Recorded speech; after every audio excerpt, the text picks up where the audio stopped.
진주탑. 길고 음산한 장마가 드디어 거쳤을 무렵 거기에는 벌써부터 혹독한 더위가 기다리고 있었다. 언제나 사람들로 붐비던 대로도 한동안은 사람들의 통행이 끊겨버릴 정도였다.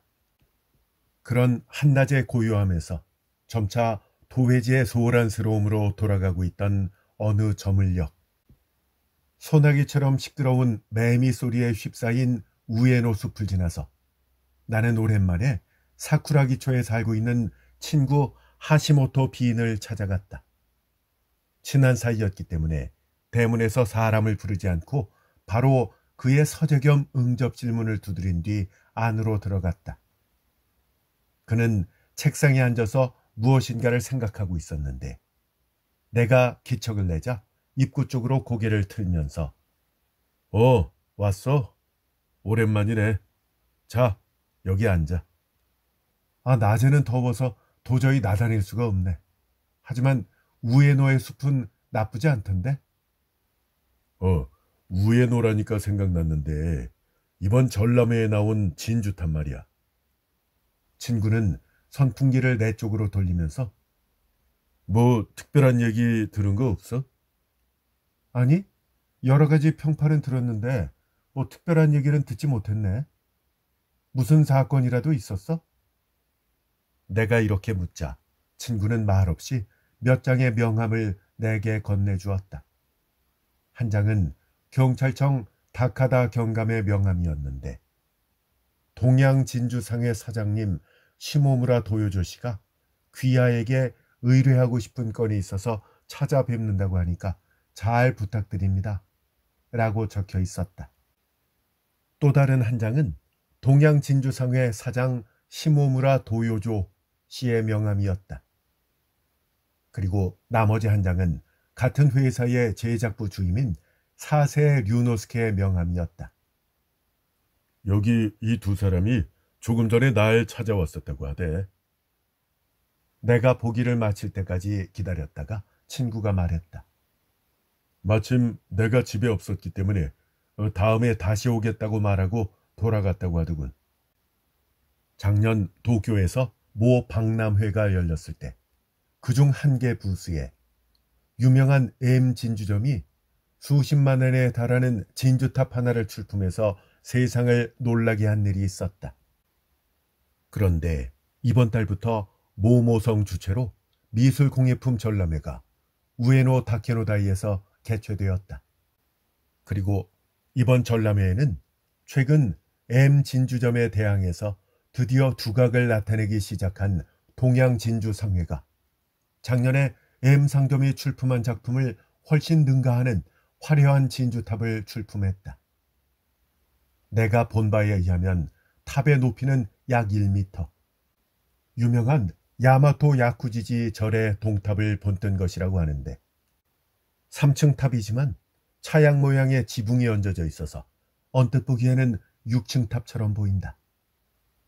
각 층이 모두 눈부신 진주로 되어 있는데 특히 정면의 계단을 올라 탑 안으로 들어가려 하는 곳에 박힌 것은 크기와 모양, 광택 등 모든 면에서 세상에 오직 하나밖에 없는 일품이다. 가격이 38만 엔이라고 하는데 과연 그럴만하다는 생각이 들었다. 전람회 개최 이후 신문에서도 이 기사를 꽤나 요란스럽게 다루었는데 어떤 신문에서는 동양상회가 M상점 제작부에 솜씨 좋은 기사를 매수해서 이 진주탑을 만들게 한 것이라고 했다. 또 다른 신문에서는 그 기사가 잘못을 저질러 M상점에서 쫓겨난 것이라고 보도하기도 했다. 나는 신문에서 얻은 정보를 전부 친구에게 들려주었다. 그때 마침 벨소리가 요란스럽게 들리더니 서생이 신사 두 사람을 안내해서 들어왔다. 제가 하시모토입니다. 친구가 자리에서 일어나 말했다.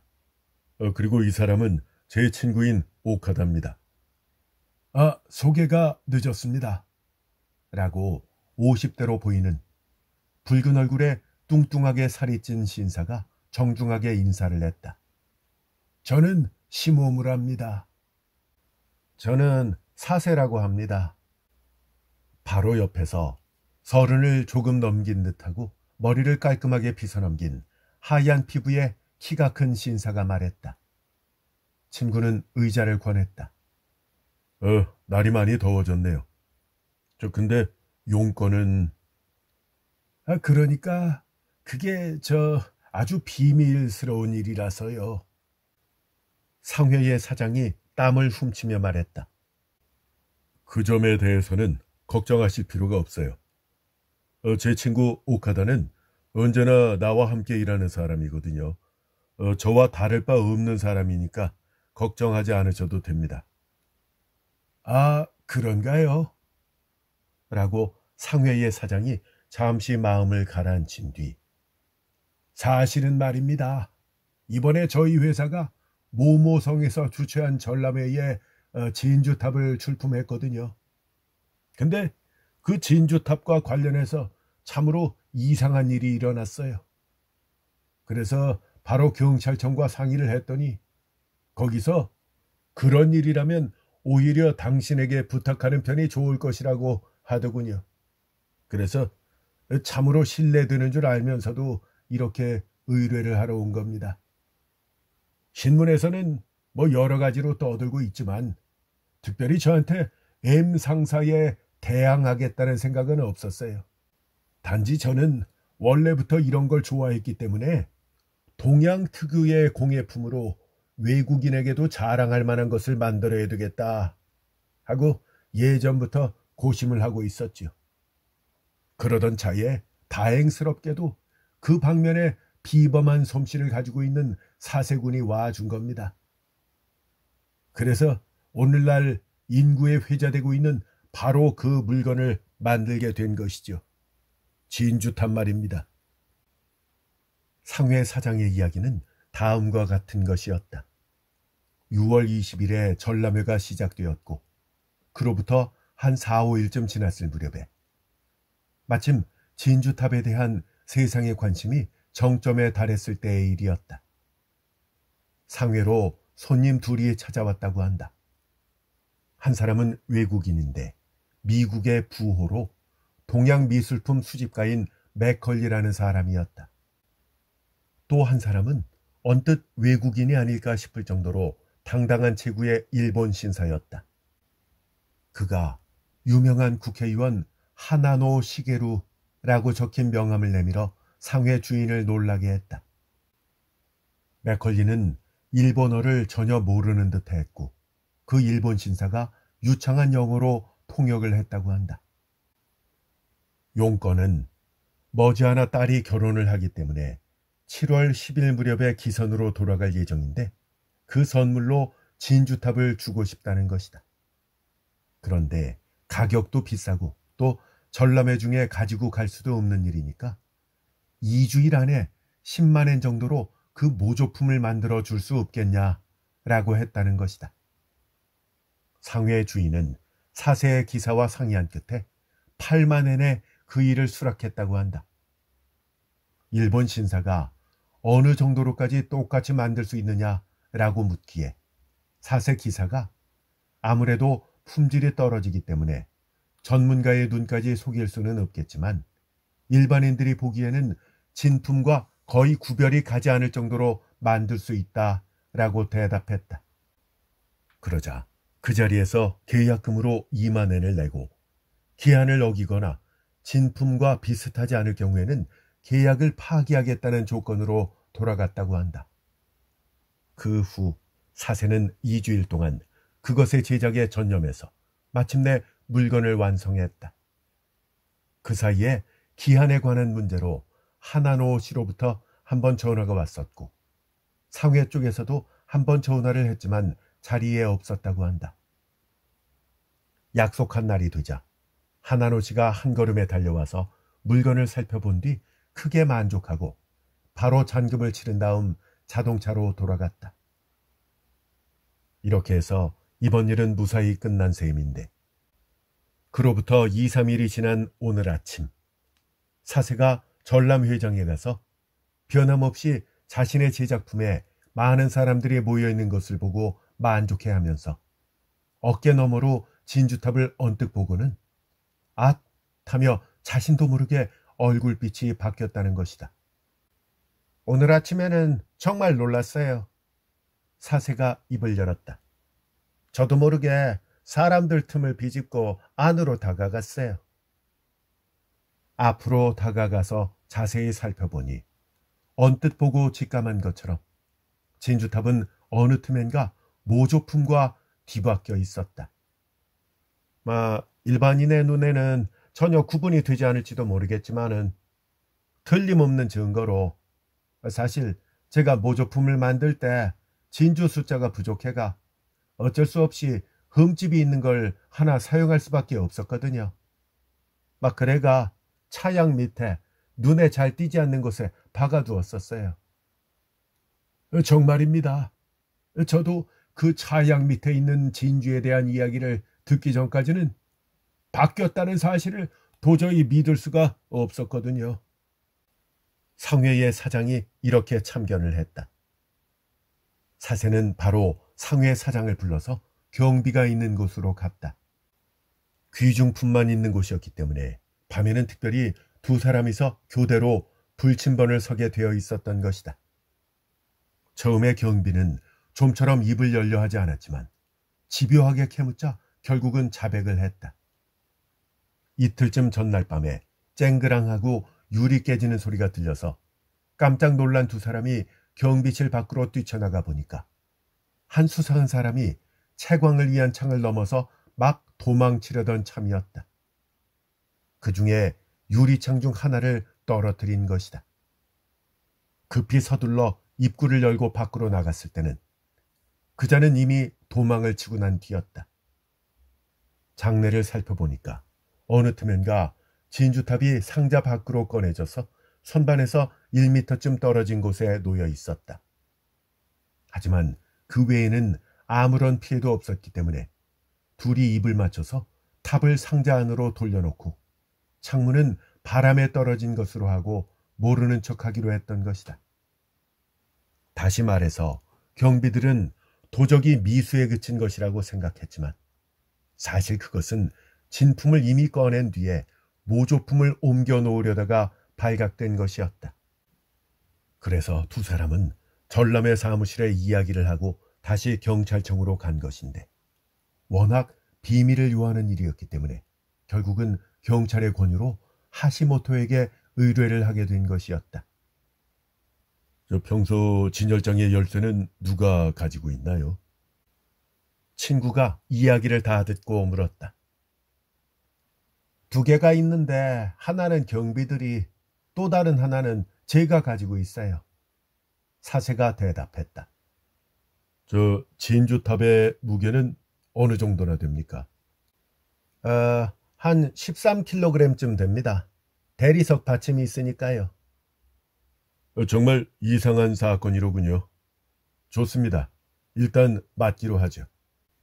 우선 현장과 경비부터 조사를 해봐야 되겠네요. 그러자 상회 사장이 기뻐하면서 사세와 함께 돌아가자 잠시 후 하시모토는 경찰청에 전화를 걸었다. 여보세요? 네, 다카다 경감님? 이번 사건 말인데요. 전람회장에 밤에 들어갈 수 있도록 편의를 좀 봐주셔야 되겠습니다. 네. 맥컬리라는 사람 오늘 귀국했다고요? 그 사람 신분은 확실한 사람인가요? 네. 아무래도 진주탑은 사지 않은 것 같다고요? 호텔 급사가 일본인이 가지고 가는 걸 봤단 말입니까? 그래요? 네. 누군가가 하나노 씨의 이름을 도용한 것 같다고요? 그렇군요. 외국인처럼 등치가 크다는 것도 그렇고 아무래도 솜씨가 뛰어난 여성인 듯하군요. 이거 정말 감사합니다. 네, 바로 전람회장으로 가겠습니다. 네네, 수고하세요. 전화를 끊고 나를 보더니 어때? 같이 현장에 가보지 않을래? 라고 물었다. 나도 물론 따라 나섰다. 여름의 긴 해도 이미 기울기 시작해서 바깥에는 벌써 땅거미가 내려앉기 시작했다. 우에노 산속으로 유카타를 입고 더위를 식히러 나온 남녀의 몇몇 무리들이 한가로이 거닐고 있는 모습이 하얗게 도드라져 보였다. 전람회장에서는 두 경비가 우리를 기다리고 있었다. 다행스럽게도 두 사람 모두 마침 사건이 있던 날 밤에 숙직을 했던 사람들이었다. 그들이 우리를 바로 현장으로 안내해 주었다. 장내는 쥐 죽은 듯 고요했으며 야간 개장을 위한 설비는 되어 있지 않았다.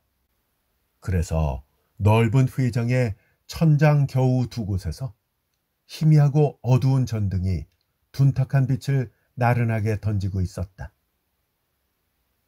경비 중에 한 사람은 60세쯤 되어 보이는 키가 큰 노인이었고 다른 한 사람은 전직 군인이었다고 하는데 퉁퉁하게 살이 있어서 건장해 보이는 40살 전후의 사내로 둘 모두 사람이 아주 좋아 보였다. 문제의 그 진주탑은 정면 입구의 바로 오른쪽에 있는 사방을 유리로 만든 진열장 안에 있었다. 어둠 속에서도 그 매끈하고 아름다운 탑은 푸른 빛을 발하고 있었다. 범인이 달아난 창문은 바닥에서 4.5m 정도 떨어진 곳에 장내를 둘러싸듯 만들어 놓은 일련의 채광창 중의 하나였다. 벽에 일렬로 붙여놓은 진열장의 높이가 한 2.7m쯤 되니까 그 위에서부터도 1.8m나 더 높은 곳에 있는 셈이었다. 맞아요. 제가 목격했어요. 경비 중 젊은 쪽이 친구의 물음에 답했다. 막 빠져나가려던 참이었어요. 네, 문은 전부 잠겨 있었죠. 틀림없어요. 그런데 말이에요. 우리가 입구를 여느라고 시간이 좀 걸렸잖아요. 그 사이에 범인을 놓쳐버리고 말았으니까 우리를 마치 공모자인 것처럼 생각하고 있는 것 같아서 심히 유감스러워요. 뭐 어쨌든 그 탑을 어떻게 해서 저 높은 창으로 빼낸 걸까요? 그러자 내 친구는 창의 높이를 어림잡아 보기도 하고 진열장 주위를 면밀하게 살펴보기도 한 뒤에 팔짱을 끼고 생각에 잠겼다. 그 순간이야말로 친구의 머리가 가장 부지런히 움직이고 있는 때라는 사실을 나는 알고 있었다. 그래서 나는 아무 말 없이 그를 바라보고 있었다.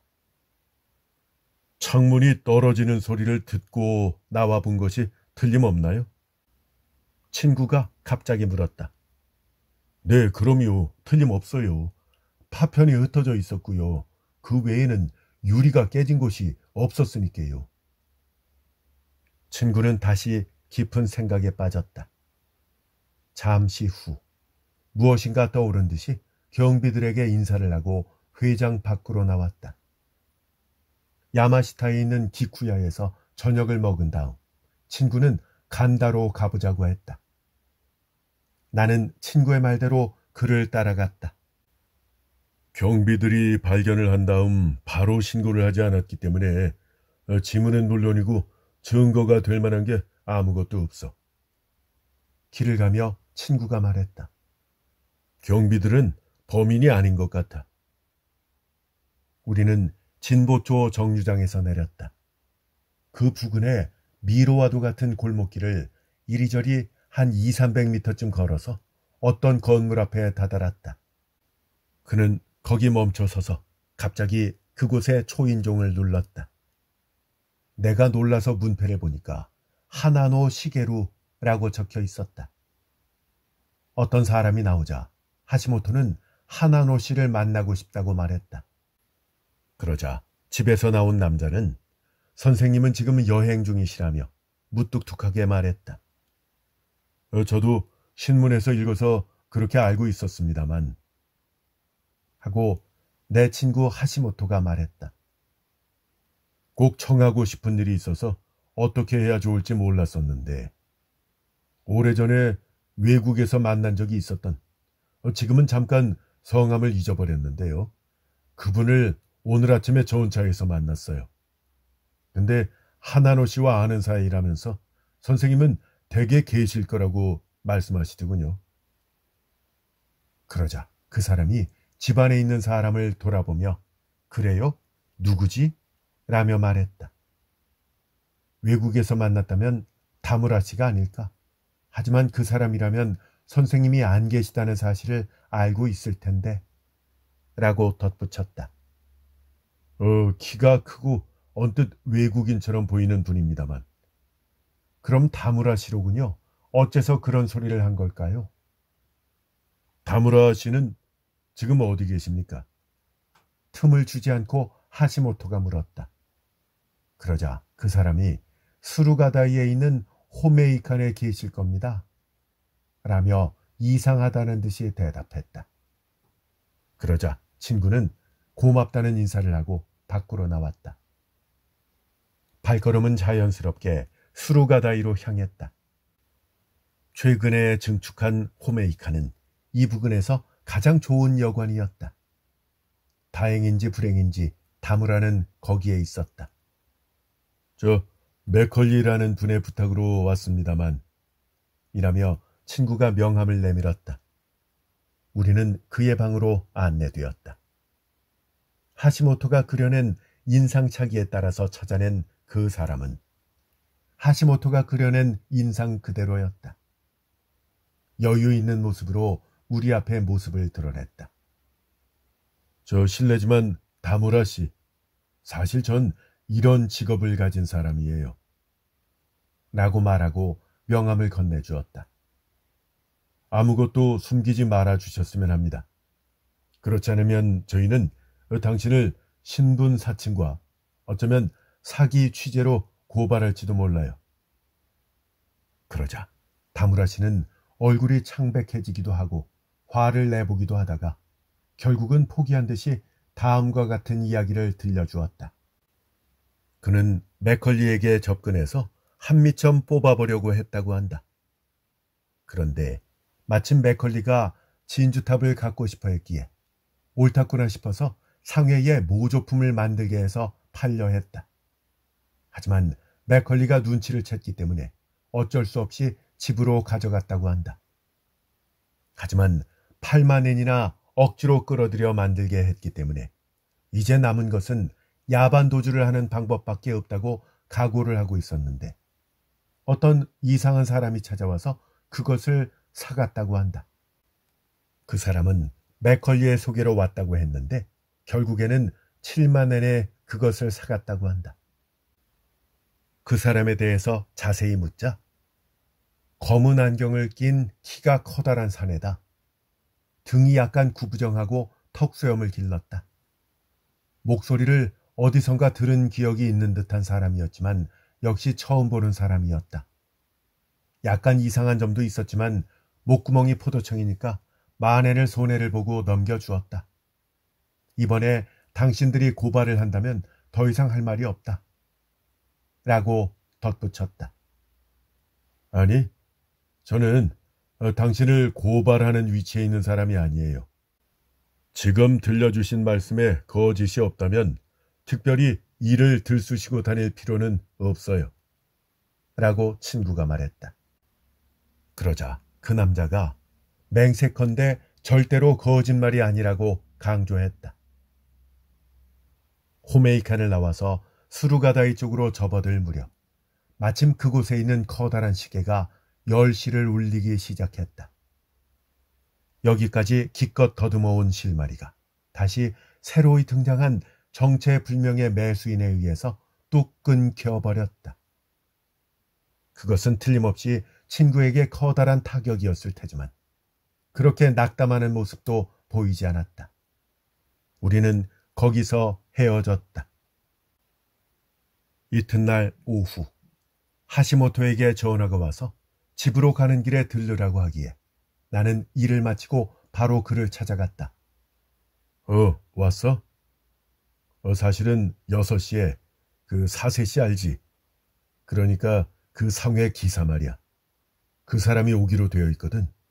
나는 잠깐 나갔다 와야 되니까 자네가 잠깐 상대를 해서 가능하다면 7시 무렵까지 기다리게 해주었으면 좋겠어. 내가 승낙을 하자 그는 바로 외출을 했다. 6시에 사세의 기사가 찾아왔다. 친구가 급한 용무로 외출을 했으니까 돌아올 때까지 꼭 좀 기다려달라고 했다.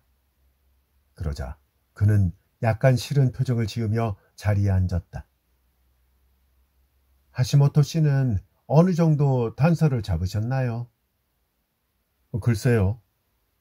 나는 그의 질문에 어디까지 대답해야 좋을지 알 수 없었다. 그래서 그래도 어느 정도 단서는 잡은 듯한데요. 막 이상한 사건 아닙니까? 그 외국인과 하나노 씨가 관계되어 있는 걸까요? 그가 물었다. 아마도 그 사람들은 관계 없을 거예요. 네? 어떻게 하셨어요? 그가 뜻밖이라는 듯이 약간 커다란 목소리로 말했다. 그게 아무래도 진품과 바꿔치기 할 목적으로 모조품을 주문한 것 같으니까 말이에요. 시간은 흘러 7시 가까이 되어서도 친구는 돌아오지 않았다. 사세 기사가 자리에서 일어서려는 순간 전화벨이 요란스럽게 울렸다. 내가 서둘러 전화를 받아보니 하시모토의 목소리였는데 사세를 기다리게 해서 미안하지만 사실은 벌써 집으로 돌아간 줄 알고 사세 집에 들렀고 탑에 관한 문제의 단서를 어느 정도 잡아서 모두에게 설명하고 싶으니까 두 사람이서 바로 와달라는 내용이었다.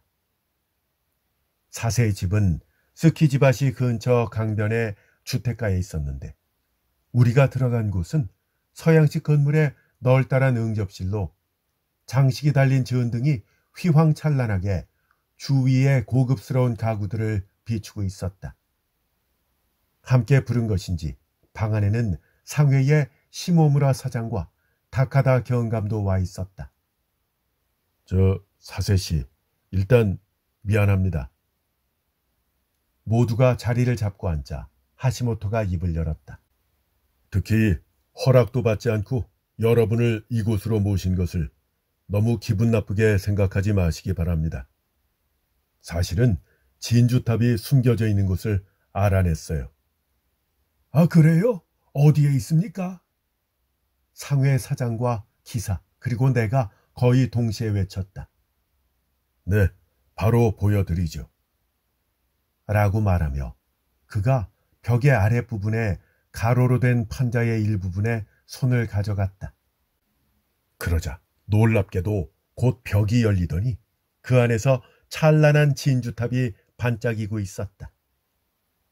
사세가 갑자기 테이블 위에 있던 꽃병을 짚더니 분노에 찬 날카로운 시선으로 하시모토를 향해 던졌다. 그 순간 다카다 경감이 잽싸게 사세팔을 잡았기에 그 꽃병은 엉뚱한 곳으로 날아가서 진주탑의 정면으로 부딪혀 탑은 무참하게도 산산조각 나고 말았다.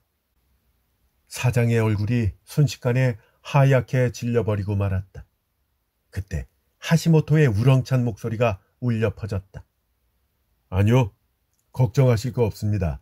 이 진주탑은 모조품이니까요. 시간이 흘러 내가 사쿠라기 초에 있는 그의 집으로 돌아가 향기가 좋은 홍차를 마시며 여전히 신기에 가까운 그의 솜씨를 칭찬했다. 그러자 그는 이렇게 말했다. 이번 사건은 아주 간단했어. 다시 말해서 2에서 2를 빼면 1이 남는 셈이지. 현장을 살펴보고 가장 먼저 느낀 점이 있었어. 그건 그 정도의 탑을 바꿔치기 하는데 창문을 이용했다. 그게 좀 이상하게 느껴지더라고. 그 높은 창을 통해서 탑 하나를 꺼내고 다시 하나를 넣는다. 그건 거의 불가능에 가까운 일이 아닐까. 그리고 또 한 가지 이상했던 점은 유리 깨지는 소리가 나서 도망을 친 게 아니라 도망을 칠 때 유리를 깼다는 점이었어. 그러니까 다시 말해서 모조품을 밖에 내놓은 채 도망을 쳤다는 말이 되지. 이 마치 몰래 들어왔었다는 걸 광고하고 있는 것 같지 않나? 그래서 나는 다른 쪽으로 생각을 해보게 된 거야. 그러니까 바뀌지 않은 것이 아닐까 하고 말이야. 하지만 범인이 들어왔었다는 것, 그리고 진주탑의 진주 중 하나가 바뀌었다는 것. 이 두 가지만은 사실이었지. 그래서 결국 참으로 막연하기는 하지만 진품을 모조품이라고 생각하게 만들려고 하나의 진주를 바꾸기 위해서 들어갔던 것이 아닐까 생각을 했었어. 그건 가능한 일이니까. 그리고 그건 거의 사세 기사에게만 가능한 일이 아니었을까. 열쇠도 가지고 있었고 말이야. 진주가 하나 바뀌었다는 걸 발견한 것도 바로 그란 말이지. 그래서 난 그 사람을 약간 의심하게 된 거야. 근데 그 다무라라는 사람을 찾아서 물어보니까 이상한 사람이 와서 사갔다고 했잖아. 안경과 턱수염에 구부정한 등. 이거 변장의 기초지. 들어본 듯한 목소리라고도 하고. 그래서 이건 사세가 틀림없다 라고 느꼈어. 이 애초부터 그 탑에 대해서 알고 있는 사람이 몇 명 되지 않았으니까 말이야. 그래서 대략 녀석이 틀림없겠구나 라고 생각한 거야. 그는 틀림없이 처음부터 다무라가 어떤 부정을 저지르기 위해서 주문한 거라는 사실을 눈치챘을 거야. 그래서 가만히 다무라의 뒤를 밟아서 그 미국인이 사지 않았다는 사실을 알아내고는 그것을 사들여서 훗날 천천히 진품과 바꿔치기 해야 되겠다고 생각한 거겠지. 죄는 외국인과 사기꾼이 뒤집어 쓰게 될 테니까 말이야. 그에게 공모자는 없으니까 탑은 틀림없이 그의 집에 숨겨두었을 거야. 틀림없이 응접실에 있을 거라고 생각했어. 왜냐하면 벽장이나 창고에 두면 금방 들통이 날 테니까. 그래서 그를 우리 집에서 기다리게 해놓고 약속이 있는 것처럼 나가서 그놈의 방안을 찾아본 거지. 그랬더니 벽의 아래쪽 판자 중에 한 군데에 손때가 묻은 것이 있더구만. 순간 하코네의 세공품인 비밀 상자가 떠오르더군. 그래서 여러 가지로 시도를 해봤더니 판자와 판자가 만나는 부분이 약간 밀려나더라고. 그리고 또 다른 판자가 밀려나고 결국은 조그만 구멍이 나타나더니 거기에 바로 버튼이 있었어. 그건 살짝 누르면 벽이 열리게 되어 있는 장치였던 거야. 그리고 그 이후에 나머지 일은 자네도 알고 있는 대로야.